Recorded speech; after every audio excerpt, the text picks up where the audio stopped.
नमस्कार, मी डॉक्टर शिवहरी वाघ, संचालक aspire education institute, Chhatrapati Sambhajinagar.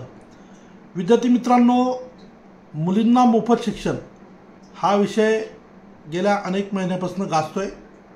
या संदर्भाने महाराष्ट्र शासनाच्या वतीनं एक रीतसर GR सुद्धा पब्लिश झाला. तो GR काय होता याच्या संदर्भाने सुद्धा आपण परिपूर्ण माहिती विद्यार्थी व पालकांना दिलेली आहे. तरीही अनेक पालकांचे प्रश्न आहेत की साधारण या कॅटेगरीमध्ये वेगवेगळ्या ज्या कॅटेगरीज आहेत मुलांच्या, तर त्या कॅटेगरीमध्ये साधारण त्यांना फीस किती भरावी लागेल. तर खूप सारे वेगवेगळे कोर्सेस असतात.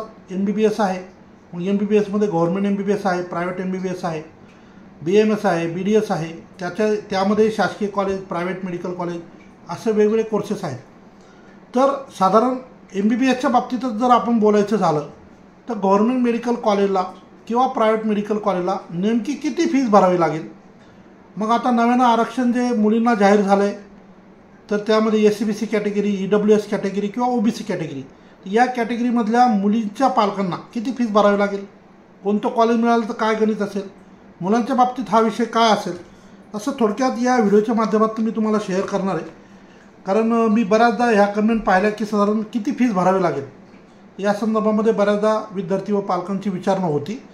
म्हणून हा एक सविस्तर व्हिडिओ आपल्या सगळ्यांसाठी मी या ठिकाणी शेअर करतो आहे. आपण हा व्हिडिओ इतर गरजू मुलांना नक्की शेअर करा. पहिल्यांदा यूट्यूब चॅनल बघत असाल तर चॅनलला सबस्क्राईब नक्की करा. तर विषय असा आहे की फ्री एज्युकेशन फॉर गर्ल्स या संदर्भाने शासनाचा GR ऑलरेडी आलेला आहे. आणि या GRनुसार महाराष्ट्र स्टेटमधील गव्हर्नमेंट मेडिकल कॉलेज, अनुदानित प्रायव्हेट मेडिकल कॉलेज या सगळ्या ठिकाणी जे येथे शासनाचा हा GR लागू आहे. फक्त डीम युनिव्हर्सिटी किंवा मॅनेजमेंट कोट्यातील ॲडमिशन, IQ कोट्यातले ॲडमिशन या संदर्भाने हा GR लागू नाही. तर मग कॅटेगरीनुसार जर आपण बघितलं तर वेगवेगळ्या कॅटेगरीज महाराष्ट्रात आहेत. आणि कॉलेजचे प्रकार आपण जर MBBSचाच विचार केला तर गव्हर्नमेंट MBBS एक प्रकार, दुसरा प्रायव्हेट MBBS. तर गव्हर्नमेंटला किती फीस भरावी लागेल आणि प्रायव्हेटला किती फीस भरावं लागेल असं थोडक्यात या ठिकाणी मी समजून सांगणार आहे. आता जर आपण SC-ST कॅटेगरीचा विचार केला आणि जर त्यांना बॉईजच्या केसमध्ये गव्हर्नमेंट मेडिकल कॉलेज मिळालं तर साधारण एक 12-13 हजार रुपये फीस विद्यार्थ्यांना भरावी लागते. हॉस्टेल फीस जर आपण ॲड केली तर साधारण 17-18 हजारापर्यंत हा आकडा असतो. मग गव्हर्नमेंट मेडिकल कॉलेजला मुलींना किती फीस लागेल तर तिथं काही फीस लागणार नाही. जवळजवळ 1,500-2 हजार रुपये वगैरे 2-3 हजार रुपयाच्या आसपास फक्त फीस मुलींना लागेल. यानंतर प्रायव्हेट मेडिकल कॉलेजचा जर आपण विचार केला तर तिथं काय गणित असेल तर तिथं 10% डेव्हलपमेंट फीस ही भरावी लागते. साधारण हा आकडा 70 हजारापासून 1,85,000 हजारापर्यंत असू शकतो. कारण उल्हासराव पाटील जळगावची फीस 7 लाख रुपये आहे आणि तिथं 10% फीस म्हणजे 70 हजार. आणि मॅक्झिमम फीस म्हणजे काशीबाई नवले पुणे, त्याची फीस साधारण 14.5 लाख समथिंग काहीतरी आहे. तर तिथं जवळजवळ 1,80,000 रुपये 10% अमाऊंट जे येते मुलांना ॲज अ डेव्हलपमेंट फीच्या हेडखाली भरावी लागते. सो हा एक महत्त्वाचा विषय. हेच जर मुलींच्या बाबतीत विषय आला तर त्यांना काय करावं लागतं तर त्यांनासुद्धा साधारण ही फीस प्रायव्हेट कॉलेजला 10% भरावी लागते.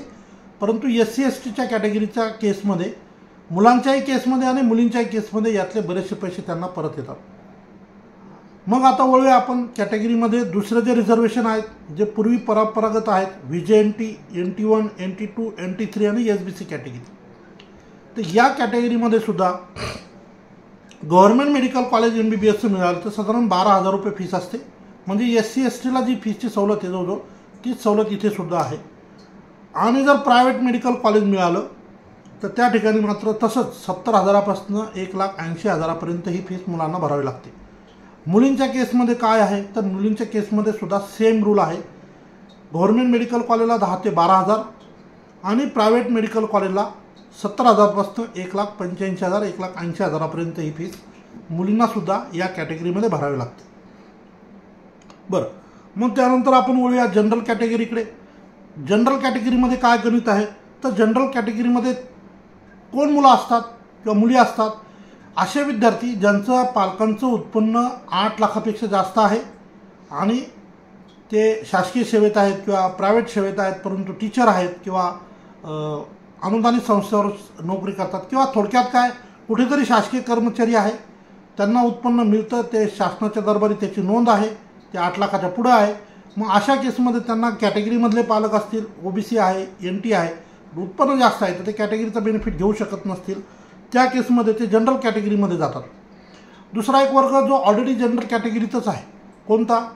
जे असे विद्यार्थी जे ऑलरेडी ओपनमध्ये आहेत, मराठा समाजाचे, मारवाडी समाजाचे विद्यार्थी, जैन कम्युनिटीचे विद्यार्थी, मुस्लिम कम्युनिटीचे विद्यार्थी जे ओपनमध्ये आहेत, त्यानंतर ब्राह्मण समाजाचे विद्यार्थी, प्लस जे कोमटी वगैरे असतात ते विद्यार्थी, प्लस जे बाहेर राज्यातून महाराष्ट्रात स्थलांतरित झालेत परंतु ते आता इथलेच आहेत, गेली 15-20 वर्षे ते इथं स्थायिक आहेत, तर ते डोमिसाईल झाले महाराष्ट्राचे, पण जर ते त्यांच्या राज्यात एखाद्या कॅटेगरीत बिलॉंग करत असतील त्याचं बेनिफिट त्यांना महाराष्ट्रात मिळत नाही, महाराष्ट्रात त्यांना ओपनमध्येच जावं लागेल.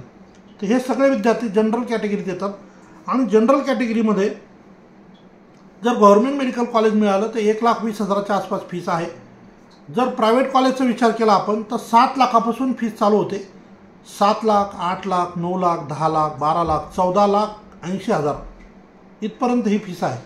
तर ज्या कॅटेगरी हे जे मुलं आहेत तर त्यांना ते जे कॉलेज मिळेल त्या कॉलेजच्या tuition fees plus development fees ही जी टोटल फीस आहे ती एकत्रितरित्या त्यांना त्या ठिकाणी भरावी लागेल. मग आता वळूया आपण नव्यानं ज्या ठिकाणी शासनानं GR काढून सांगितलं आहे की EBC, EWS, SCBC आणि OBC कॅटेगरी त्यातही मुलींना मोफत शिक्षण म्हणजे काय, किती फीस भरावी लागेल. पहिले मुलांचं पाहू. मुलांच्या केसमध्ये गव्हर्नमेंट मेडिकल कॉलेज मिळालं तर 50% फीस त्यांना भरावी लागेल. मग ती OBC कॅटेगरी असू द्या, SCBC असू द्या, EWS कॅटेगरी असू द्या. 50% सवलत आहे. शासन 50% भरेल, मुलांनी 50% भरायची गव्हर्नमेंट कॉलेजच्या बाबतीत. प्रायव्हेट कॉलेजच्या बाबतीत काय रूल असेल तर 50% फीस त्यांना भरायची आहे. म्हणजे जिथं 7 लाख आहे तिथं 3.5 लाख, जिथं 8 लाख आहे तिथं 4 लाख, जिथं 10 लाख असेल तिथं 5 लाख, जिथं 14 लाख आहे तिथं 7 लाख. म्हणजे 50% फीस गव्हर्नमेंट कॉलेजला बी भरावं लागेल आणि 50% फीस ही प्रायव्हेट कॉलेजला सुद्धा भरावी लागेल. आता येऊन मेन मुद्द्याकडे ज्याची आपण सगळे वाट पाहतो. शासनाने सांगितलं की SCBC, EBC, EWS आणि OBC कॅटेगरीच्या विद्यार्थ्यांना ट्युशन फीस व परीक्षा शुल्क माफ.